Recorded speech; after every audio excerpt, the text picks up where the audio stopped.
میں کہہ رہا ہوں کہ اس کے بغیر یہاں پاکستان نہیں رہے گا۔ اس کے لیے اس کی جو دستوری، تدریجی، قانونی، پرامن اگر راستہ اختیار نہ کیا گیا تو ملیٹنسی بڑھے گی، یہ رکنے والی نہیں۔ یہ جو اوپر کا جو علاقہ ہے، ایک ٹرائنگل ہے جس کا نقشہ کھینچا ہے ایک بہت بڑے مصری ادیب اور مورخ نے، شکیب ارسلان کا۔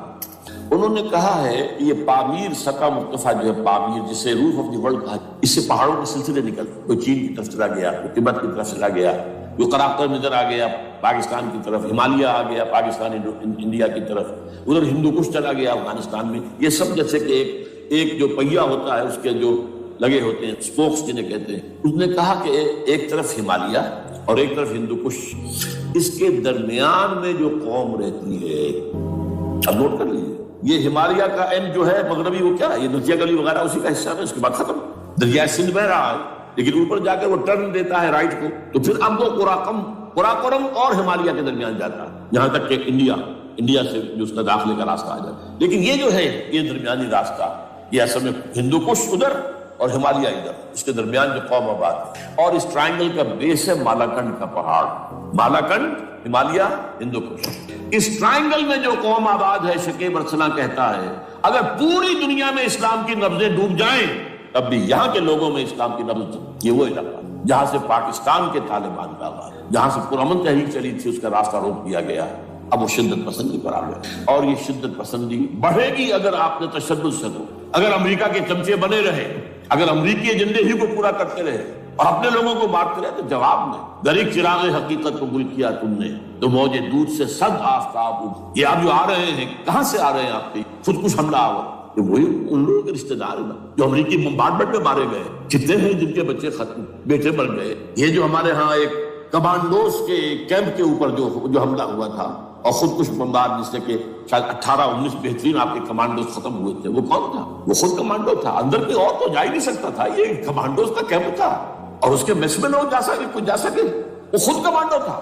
اس کی بیٹی لال مسجد کے اندر جلی تھی۔ اب آپ اندازہ کیجئے کہ اس کے دل میں جو کھول رہا تھا اس نے اس کو ٹھنڈا کیا خود جان دے کر، تو یہ جان بھی ادھر باجوڑ میں حملہ ہوا تھا، ادھر جو ہماری ملٹری پریڈ کے اوپر حملہ ہو گیا، تو یہ بات رکے گی نہیں۔ اور یہ ظاہر بات ہے کہ اب شمال سے لے کر نیچے تک کی بات ہے، وہاں پر بھی میں نے شروع بھی کہا تھا یہ خطرہ حقیقی ہے، غیر حقیقی نہیں ہے، واہمی اور خیالی نہیں ہے، اس لیے کہ اب جو اس علاقے سے جا رہے ہیں ہجرت کر کے کراچی، وہی ان کی جگہ ہے، وہیں پر ان کے رشتہ دار ہیں، محسود ہیں، وزیری ہے، فلاں ہے، یہ ہے، وہ ہے، وہاں وہ جا رہے ہیں۔ اور وہاں پر بھی ظاہر بات ہے کہ جو کچھ ہو رہا ہے افغانستان میں اور جو کچھ ہو رہا ہے شمال سرحدی صوبے میں، اس کا ایک تسلسل ہوگا۔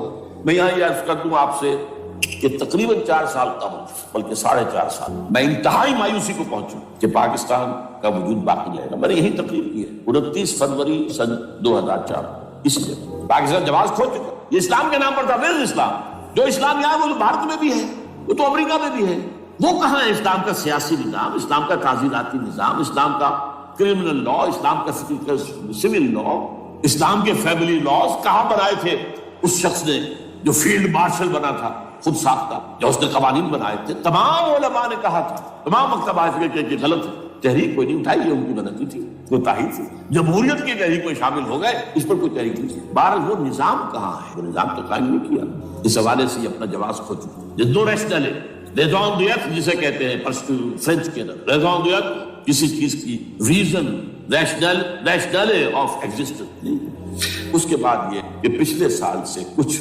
مایوسی میں number 1 chief justice of Pakistan Iftikhar Muhammad Chaudhry کے اندر ہمت اللہ نے دیا، وہ کھڑا ہو، جرنیلوں کے جم گھٹے کے اندر ایک سویلین آدمی جو ہے جس درجے کا مرغوب ہو سکتا ہے آپ اس کا اندازہ کریں، اور اس کے بعد اسپونٹینیس موومنٹ کو کلا انہوبی شے سوچ نہیں سکتے، یہ موومنٹ جو ہے یہ کوئی اسٹریٹ ارچنز کی چلائی ہوئی نہیں، یہ ہمارے ہاں کے گاموں مادوں کی نہیں، بلکہ یہ تو پڑھے لکھے لوگ، وکیل، کالے کوٹ، کالی ٹائیاں پینٹ، یہ جو سختیاں جھیلی ہیں، ابھی تک وہ تحریک چل رہی ہے، اگر سے ظاہر بات ہے وقت گزرنے کے ساتھ ساتھ اس کی وہ تیزی اور تندی میں تو کبھی آئی اور حکومت کو موقع ملا ان کے اندر کوئی رفت پیدا کرنا، لیکن بہرحال ان دونوں چیزوں سے میری مایوسی۔ اب دوسری بات وہ تھی 18 فروری کے الیکشن کا پرامن طور پر میں یہ سمجھتا تھا کہ جو اس کے اندر دخل اندازی ہے، رگنگ ہو ہی ہوئے، کیسے ممکن ہے پاکستان میں الیکشن ہو اور رگنگ نہ ہو، پھر تحریک چلے ہی چلے، کیونکہ تحریک تو چل رہی ہے پہلے سے، صرف اس کے اوپر تیل اور ڈالنا ہے، اور پھر بدامنی ہوئی ہو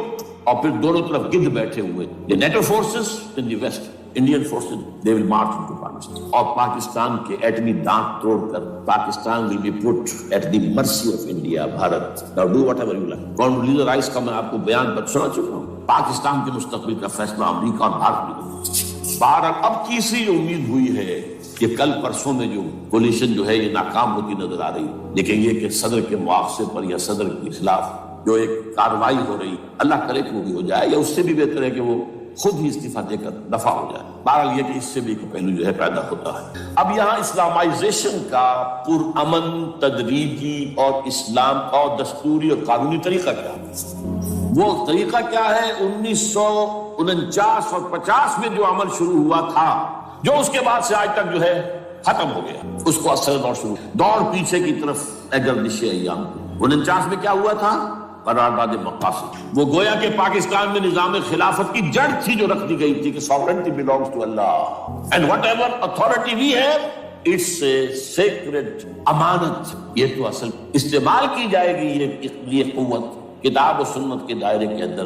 this is خلافت. In essence it is خلافت کی بنیاد رکھی گئی. اس سے پہلے 48 میں سن 47 کی ایک تقریر کی وجہ سے جو غلط فہمی پیدا ہوئی تھی قائد اعظم کی 11 اگست کی، اس کا انہوں نے کراچی کی ہائی کورٹ بار ایسوسی میں جا کے کہہ دیا تھا. کچھ لوگ شرارت کے ساتھ یہ پروپیگنڈا کر رہے ہیں کہ پاکستان میں دستور شریعت پر مبنی نہیں ہوگا، یہ فتنہ ہے، غلط کہہ رہے ہیں. نفی کر دی تھی.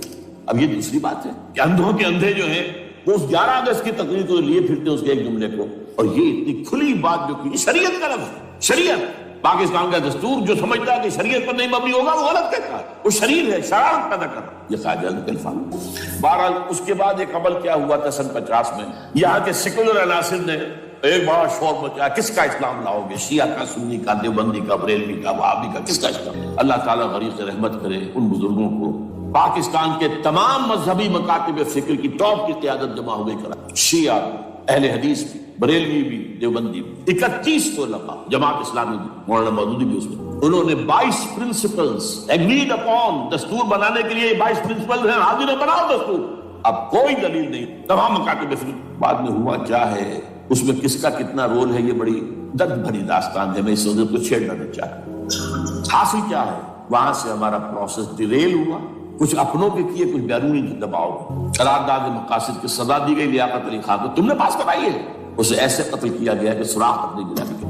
یہ ایسے تو نہیں ہوتا، اس کے پیچھے بڑے بڑے کریکٹر، بڑے بڑے کریکٹر. اب اس کے بعد وہ عمل کیسے شروع ہو؟ ضیاء الحق نے جو ایک ادارہ قائم کیا تھا فیڈرل شریعت کورٹ، اصولی اعتبار سے بہترین قدم.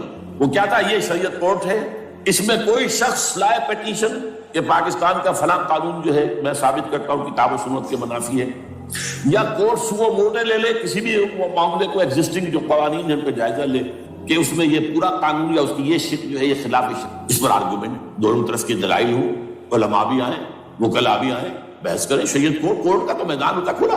بالآخر اگر کورٹ فیصلہ دے دے کہ ہاں یہ ایگزسٹنگ قانون یا جو قانون قابل زیر غور ہے بننے جا رہا ہے یہ خلاف شریعت ہے یا جزوً شریعت کے خلاف ہے، تو وہ اسے کینسل کر دے گا اور کہہ دے گی کہ اگر یہ مرکزی معاملہ ہے تو مرکزی حکومت، صوبائی معاملہ تو صوبائی حکومت. اتنی مدت میں 3 4